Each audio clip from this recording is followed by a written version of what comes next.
बच्चों, अब हम लोग जानेंगे क्वाड्रेटिक इक्वेशन के टाइप और कितने मेथड से सॉल्व होंगे, वो मेथड जानेंगे। इससे पहले हम लोग इसके बेसिक कंसेप्ट पढ़ चुके हैं। जैसे हम लोग पढ़ चुके हैं वेरिएबल, कांस्टेंट, अलजेब्रिक एक्सप्रेशन के टाइप, ठीक है। फिर पॉलिनोमियल के टाइप और क्वाड्रेटिक इक्वेशन क्या होता है, उसके जो रूट्स होते हैं, रूट्स क्या होते हैं, कितने टाइप के होते हैं, ये हमने पिछले क्लास में जान चुका है। चलिए देखते हैं क्वाड्रेटिक इक्वेशन के कितने टाइप होते हैं। तो जैसे कि हमने बताया था कि क्वाड्रेटिक इक्वेशन किसे कहते हैं, तो वह इक्वेशन जो क्वाड्रेटिक पॉलिनोमियल से मिलता है उसे क्वाड्रेटिक इक्वेशन बोलते हैं। इट मीन्स ऐसा इक्वेशन जिसकी डिग्री 2 होती है उसे हम क्वाड्रेटिक इक्वेशन बोलते हैं, ठीक है।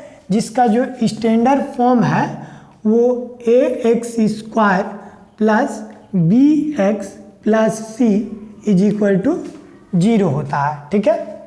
तो ये जो क्वाड्रेटिक इक्वेशन है, इसके रूट्स तो हमने पढ़ लिए थे कि जितनी इसकी डिग्री होगी उतने ही इसके रूट्स होंगे, ठीक है। अब ये देखते हैं कि क्वाड्रेटिक इक्वेशन कितने टाइप के होते हैं। तो क्वाड्रेटिक इक्वेशन 2 टाइप्स के होते हैं, ठीक है। कितने टाइप्स के? 2 टाइप्स के। पहला होता है प्योर क्वाड्रेटिक इक्वेशन,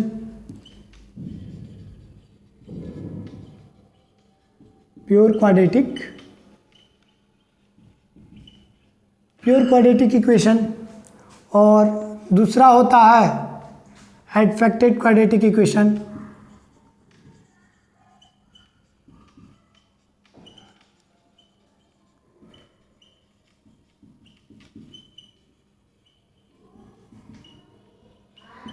ठीक है। तो प्योर क्वाड्रेटिक इक्वेशन क्या होता है, तो ऐसा इक्वेशन जिसकी जो फर्स्ट डिग्री टर्म है वो 0 हो जाए। इट मीन्स जो यहाँ पे क्वाड्रेटिक इक्वेशन लिए हैं, इसमें ये b की वैल्यू अगर 0 हो जाती है तो इसको हम बोलते हैं प्योर क्वाड्रेटिक इक्वेशन, ठीक है। और जिसमें इस b की वैल्यू 0 नहीं होती है उसे बोलते हैं एडफेक्टेड क्वाड्रेटिक इक्वेशन, ठीक है। चलिए थोड़ा डिफिनीशन देख लिया जाए। देखिए प्योर क्वाड्रेटिक इक्वेशन क्या है, तो any quadratic equation which does not have first degree term, यानी कि ऐसा क्वाड्रेटिक इक्वेशन जिसमें जो फर्स्ट डिग्री टर्म है वो 0 हो जाता है। फॉर एग्जांपल में हम लोग देख लेते हैं। तो ये देखिए ax² plus bx plus c is equal to, अगर ये हमारा स्टैंडर्ड फॉर्म हम ले लेते हैं और बोलते हैं कि जो इक्वेशन है ये प्योर क्वाड्रेटिक इक्वेशन है, तो ये प्योर क्वाड्रेटिक हम लोग कहेंगे। लेकिन कब? यहाँ पे हमें लिखना पड़ेगा कि where d is equal to 0। ये जो कोफिशिएंट ऑफ x है, यानी कि फर्स्ट डिग्री टर्म यानी कि वे टर्म जिसकी डिग्री 1 होती है, ठीक है, उसे हम फर्स्ट डिग्री टर्म बोलते हैं। तो इस इक्वेशन में ये bx, तो इसमें b की वैल्यू 0 हो जाए तो इस इक्वेशन को हम लोग बोल लेते हैं प्योर क्वाड्रेटिक इक्वेशन। अब इसके एग्जाम्पल के देखें तो एग्जाम्पल में फॉर एग्जाम्पल हम लोग ले लेते हैं कि 5x² minus 7 is equal to 0, ठीक है, x² plus 1 is equal to 0। तो इस तरीके के बहुत सारे एग्जाम्पल हैं, ठीक है। देखिए इन सब में जो कोफिशिएंट ऑफ x है, ठीक है, वो 0 है, ठीक ना। तो इस टाइप के हमारे जो इक्वेशन होते हैं वो प्योर क्वाड्रेटिक इक्वेशन होते हैं, ठीक है। अब हम लोग जानते हैं एडफेक्टेड क्वाड्रेटिक इक्वेशन। एडफेक्टेड क्वाड्रेटिक इक्वेशन क्या होता है? देखिए एडफेक्टेड क्वाड्रेटिक इक्वेशन यानी कि जिसकी जो फर्स्ट डिग्री टर्म है वो 0 ना हो। इट मीन्स a की वैल्यू, ये मैं अगर ले लेता हूँ ax² plus bx plus c is equal to 0, ठीक है, इस क्वाड्रेटिक इक्वेशन को ले लेता हूँ तो मैं इसको एडफेक्टेड बोलूँगा। लेकिन कब? यहाँ पे थोड़ा सा इस बात पे ध्यान देना पड़ेगा कि where a is not equal to 0 and b is not equal to 0, यानी कि a और b की जो वैल्यू हो वो 0 ना हो। कुछ भी हो, इंटीजर हो, रियल नंबर हो, कुछ ना कुछ हो, ठीक है, 0 ना हो, ठीक है, 0 को छोड़ करके सब कुछ, ठीक है। तो इस तरीके के जो क्वाड्रेटिक इक्वेशन मिलेंगे उसे हम एडफेक्टेड क्वाड्रेटिक इक्वेशन बोलेंगे, ठीक है। देखिए डिफिनीशन देख लेते हैं इसका। क्वाड्रेटिक इक्वेशन, ठीक है, यानी कि अ quadratic equation with a non-zero first degree term is called an adfacted quadratic equation। यानी कि जो हमारा क्वाड्रेटिक इक्वेशन है उसमें b और a की जो वैल्यू है वो हो, ठीक है, बस जीरो ना हो, ठीक ना। तो इस टाइप का हमें क्या बोलते हैं, एडफेक्टेड क्वाड्रेटिक इक्वेशन बोलते हैं। फॉर एग्जांपल ले ले तो 3x square 2x square plus 3x plus 5, ठीक ना, ये x square minus 2 minus x, ठीक है। एक और ले लेता हूँ तो ये ले लेता हूँ 2x square plus 5x plus 3, ठीक है, डैट। तो इस टाइप के जो आ रहा है हमारे क्वाड्रेटिक इक्वेशन उसे हम एडफेक्टेड क्वाड्रेटिक इक्वेशन कहते हैं, ठीक है। तो ये रहा हम लोगों का टाइप। अब हम लोग बढ़ते हैं मेथड, यानी कि क्वाड्रेटिक इक्वेशन को सॉल्व करते हैं तो इसको कितने टाइप से कितने मेथड से सॉल्व कर लेते हैं, ठीक है। तो क्वाड्रेटिक इक्वेशन को सॉल्व करने के हमारे 3 मेथड है। देखिए, देखते हैं, साफ करते हैं इसे। हम इसके मेथड के बारे में बात करें तो क्वाड्रेटिक इक्वेशन जो होता है, क्वाड्रेटिक, यहाँ से देखते हैं, क्वाड्रेटिक इक्वेशन, इसके 3 मेथड होते हैं, ठीक है। एक मेथड हम फैक्टराइजेशन मेथड बोल देते हैं,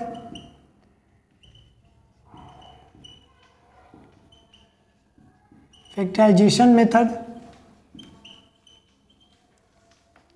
दूसरा कंप्लीट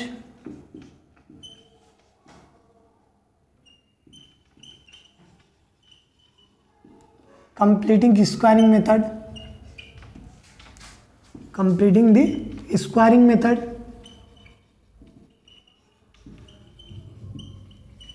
और तीसरा हम लोग पढ़ लेंगे क्वाड्रेटिक फॉर्मूला, ठीक है, क्वाड्रेटिक फॉर्मूला, ठीक है। हम 3 मेथड के बारे में इसमें बात करेंगे। पहला है हम लोगों का प्राइम फैक्टराइजेशन मेथड, ठीक है।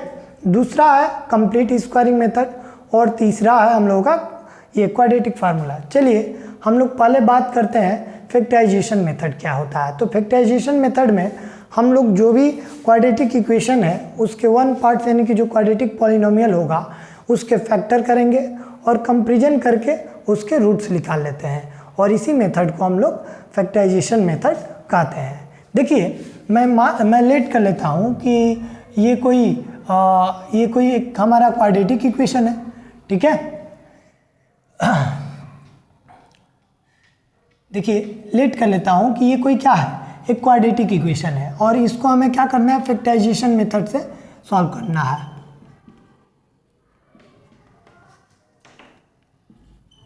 फैक्टराइजेशन मेथड, ठीक है, फैक्टराइजेशन मेथड से हमें इसे सॉल्व करना है। तो इस मेथड में तो हम देख लेंगे, हम लेट कर लेंगे, let ax square plus bx plus c is equal to 0 be a quadratic equation.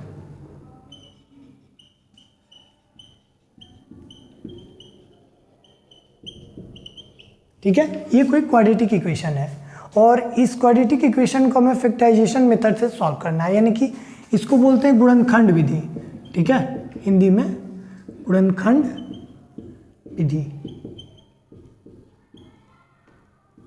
ठीक, तो इसमें क्या करना है कि जो ax square plus bx plus c का फैक्टर करेंगे और उस फैक्टर के थ्रू हम यहाँ से x की वैल्यू निकालते हैं। देखिए, मैं लेट कर लेता हूँ, let factor,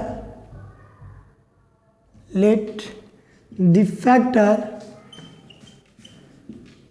of ax square plus bx plus c is equal to 0 b px plus q and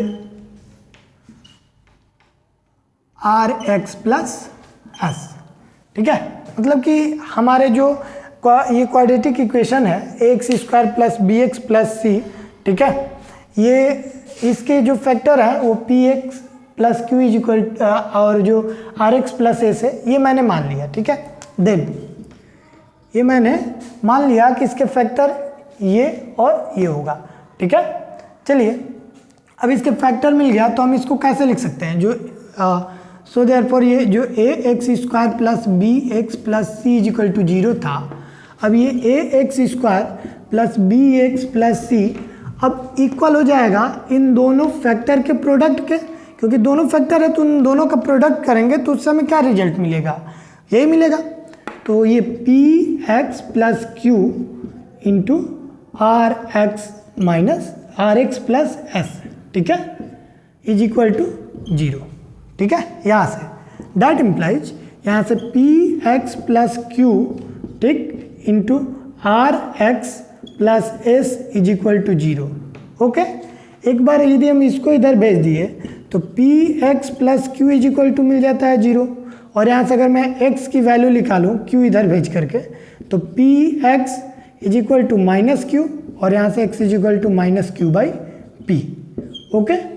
अगर यही चीज़ मैं इसको इधर भेज करके निकालूं तो ये 0 के इक्वल हो जाता, r x plus s is equal to 0, तो r x is equal to minus s, ठीक है, और ये हुआ माइनस एस।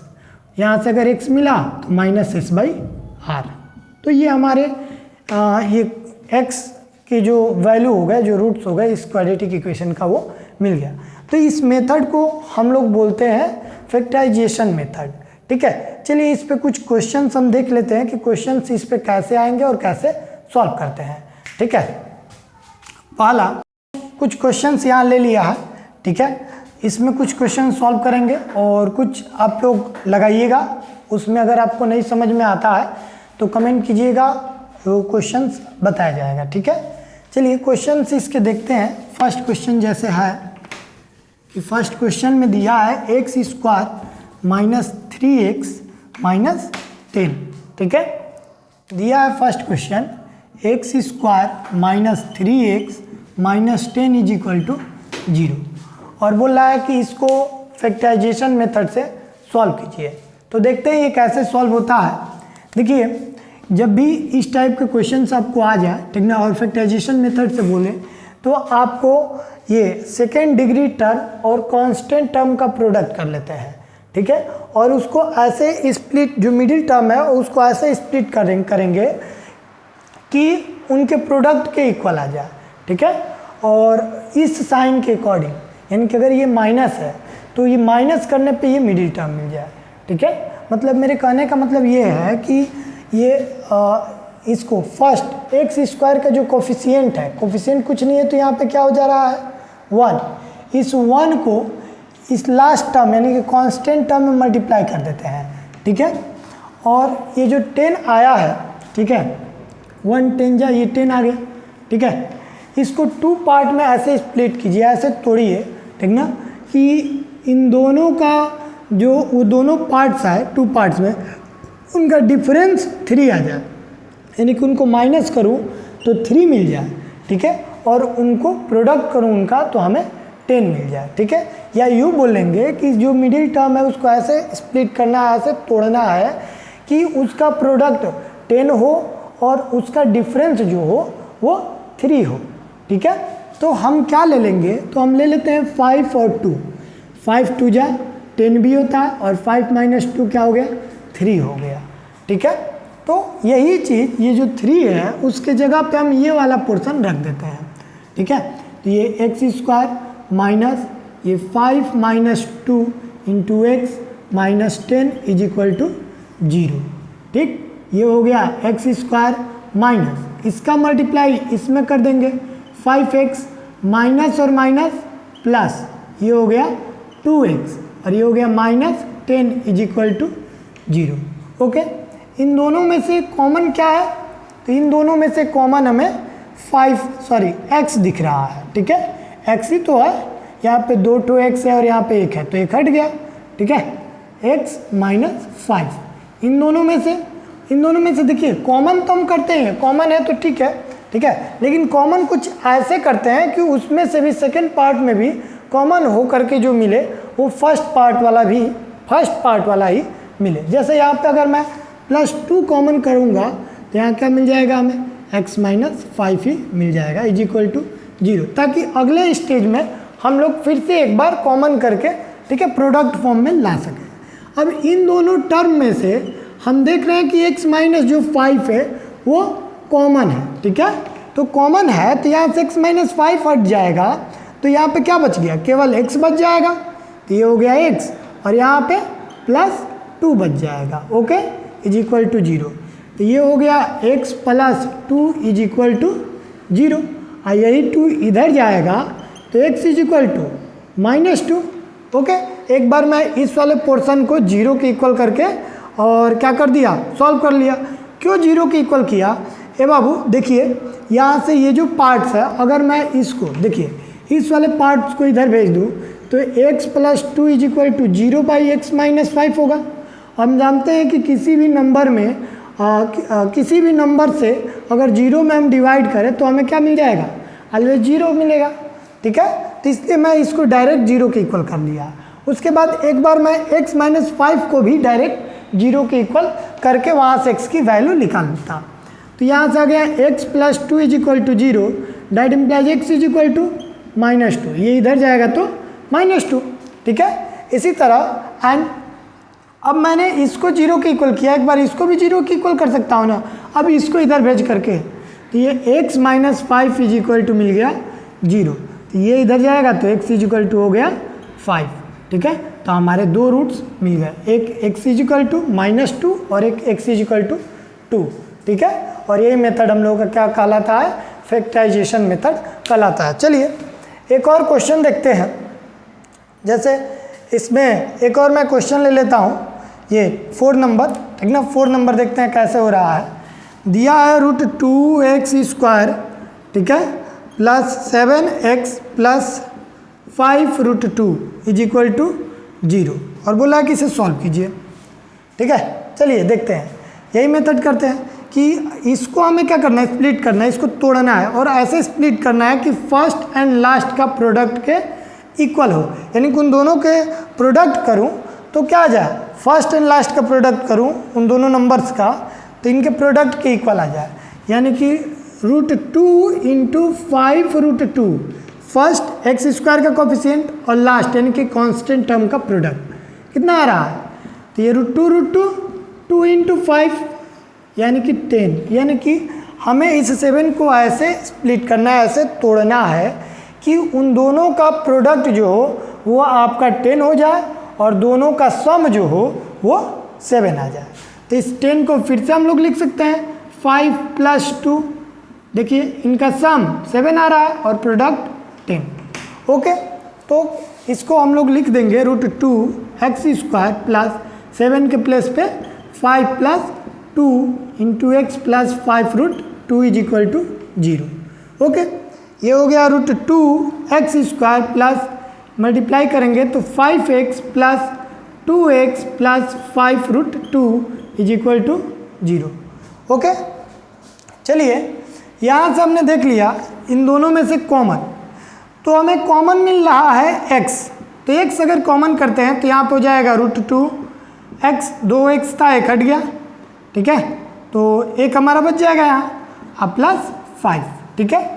देखिए प्रॉब्लम होती है सेकंड पार्ट्स में जब रूट्स के आ जाते हैं तो बच्चे कंफ्यूज हो जा रहे हैं कि कैसे कॉमन करें। तो देखिए ज़्यादा सोचने वाली बात नहीं है, अगर आपको आसानी से मिल जाए ऐसे तो ठीक है, नहीं तो टेक्निक लगाइए। देखिए क्या कीजिए, ये दिमाग में बैठा लीजिए कि यहाँ से भी सेकंड पार्ट से भी हम लोग जो कॉमन करेंगे वो यही वाला मिलेगा, तो इसको लिख लीजिए, ये √2x प्लस 5। अब ढूंढिए यहाँ पे 5 हो गया और 5 के साथ यहाँ पे क्या है, √2 है, तो यहाँ से क्या कॉमन हुआ होगा, √2, ओके। इस तरीके से हम लोग आसानी से सॉल्व कर लेंगे, इज इक्वल टू 0। अब दोनों में से कॉमन देखिए, दोनों पार्ट्स में से √2x प्लस 5 ये कॉमन हो गया, तो यहाँ पे बच गया x और यहाँ पे बच गया √2 इज इक्वल टू 0। तो जैसे यहाँ पे किए हैं सिमिलरली एक बार इसको 0 के इक्वल कर देंगे, यानी कि √2x plus 5 is equal to 0। तो यहाँ से √2x इज इक्वल टू ये इधर जाएगा तो -5, यहाँ से x इज इक्वल टू -5/√2। अब नीचे हम रूट रखते नहीं है डिनोमिनेटर में, तो यहाँ से रूट नीचे से हटाना पड़ेगा, तो -5/√2 इंटू √2/√2 यानी कि -5√2 बाई ये क्या हो गया √2 2, ओके। और दूसरी बार हम x plus root two is equal to को 0 के इक्वल कर लेंगे, यानी कि x plus root two is equal to 0, तो x इजिकल टू इधर गया तो ये माइनस रूट 2। तो इस तरीके से इसको क्या कर लेते हैं, हम सॉल्व कर लेते हैं। यहाँ से हमें दो रूट्स, एक रूट आ गया माइनस 5 रूट 2/2 और दूसरा आ गया माइनस रूट 2। ओके, तो इस तरीके से ये वाला प्रॉब्लम हो गया। ऐसे ही मैं कुछ क्वेश्चंस यहाँ पर लिया हूँ, इसको आप लगाइए। अगर इसमें आपको प्रॉब्लम हो रहा है तो आप कमेंट कीजिए, उसको फिर से सॉल्व कराएंगे। ओके, चलिए आगे बढ़ते हैं हम लोग।